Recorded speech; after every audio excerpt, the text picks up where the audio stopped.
Hi, I'm Dr. Ben Newman. I'm a coronavirus researcher with 25 years experience, and I'm going to try to answer your questions. All right. So, next question comes from Madeline. Yeah, or Madeline. Yeah, I don't know how we say it, but I like the name. Yeah.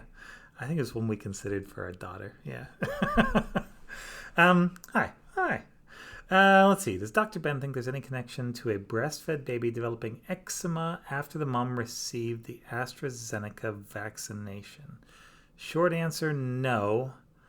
Longer answer, let's think about it for a moment and read the rest of the question, shall we? Yeah, that's professional. All right. My daughter had her baby in February with no evidence of the baby having eczema for 2 months, and that would be normal. Babies don't normally have eczema right when they're born. This is, as I understand it, which is not great understanding, an immunological condition that can come from a variety of different potential sources. It's like hard to pin down exactly why it happens, but you can kind of tell what's happening. One of those things. Like multiple sclerosis, famously. Yeah, a lot of theories on why it happens, but the actual progression of the thing is much better understood. Okay, so no evidence, and then the mother, only 2 months after the baby was born, had her first vaccination. Well, yeah, in that case, it's turning into a hard no, but yeah, once again, let's finish the question.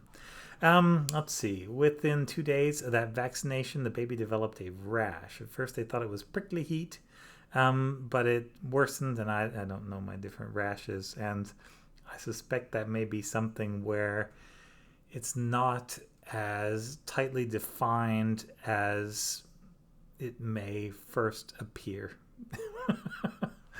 You're talking about some kind of generalized immunological reaction. Anyway, let's see. But it worsened, and the doctor diagnosed it as eczema, which is fine. It'll be a sort of a severe version.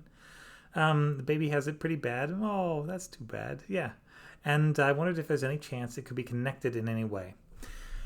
That's the thing with science. It's hard to ever say no 100% or yes 100%. So you can say it is very, very unlikely, and here's why, and that's about as close as you're going to get. So, yeah. In breast milk, there's a decent amount of antibody. There's a particular kind of antibody called IgA, immunoglobulin type A. I don't know, based on other studies, like when there's an actual virus infection. As I understand it, the sort of pouches where you make breast milk are immunologically privileged to some extent. So if I remember correctly, it's a little bit slower for a virus to actually make its way there.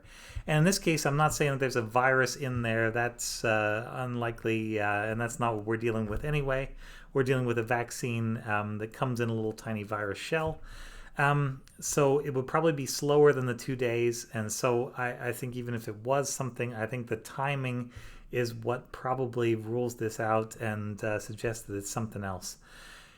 If it was to happen, you would have the injection. The mother would have a massive immune response. Let's imagine this hypothetical. And so the mother is going to have lots of different cells involved, is going to be making lots of interferons, lots of pro-inflammatory modulators.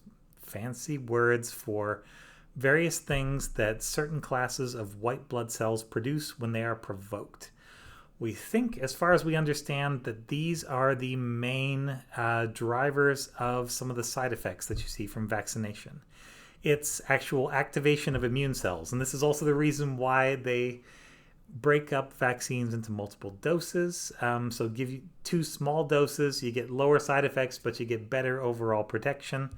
You could get better protection from a single larger dose, but you would definitely have more side effects, and yeah, nobody wants more side effects. So you'll even see some people advocate for breaking up vaccines into 10 teeny tiny doses, which I believe can work based on the available literature. It's going to depend on the vaccine and on how it's given, where it's given, when it's given, but yeah, in principle, that's a thing you could do. Thing is, the mother would have noticed these severe side effects for there to be enough infiltrating all the bloodstream, like full body inflammatory response. We're almost talking about sepsis.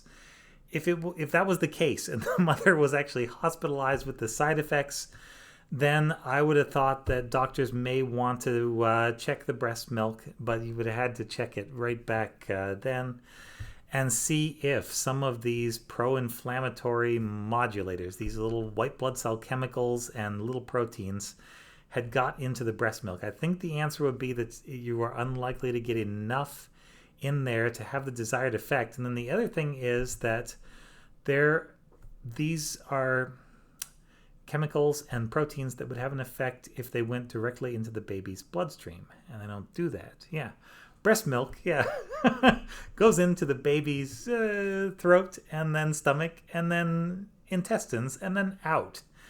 There isn't a good path to get a lot of these pro-inflammatory things straight across that gut lining. And for the most part, a lot of these things that cause inflammation are little proteins. And you know what happens to proteins when they go through your stomach and your little small intestine, large intestine? They get digested just like any other protein. They're broken down and they become food rather than pro-inflammatory things.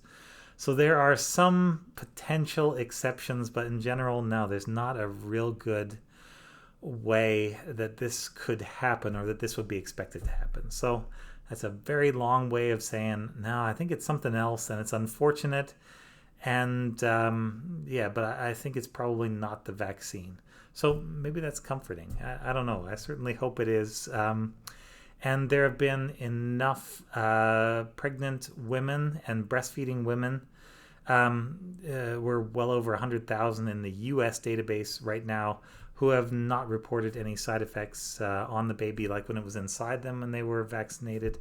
And that's a much more direct exposure of the baby to the vaccine. And so if that's okay, then you're unlikely to see anything transmitted through breast milk that would cause that. So no, I think this is an unfortunate thing, and I hope the baby is doing all right. And yeah, I'm sure you'll love just the same anyway. So yeah, just best wishes to mom and baby in this case. And I don't think there's any reasonable way that it could be the vaccine directly. So thank you very much. This has been Ask Dr. Ben.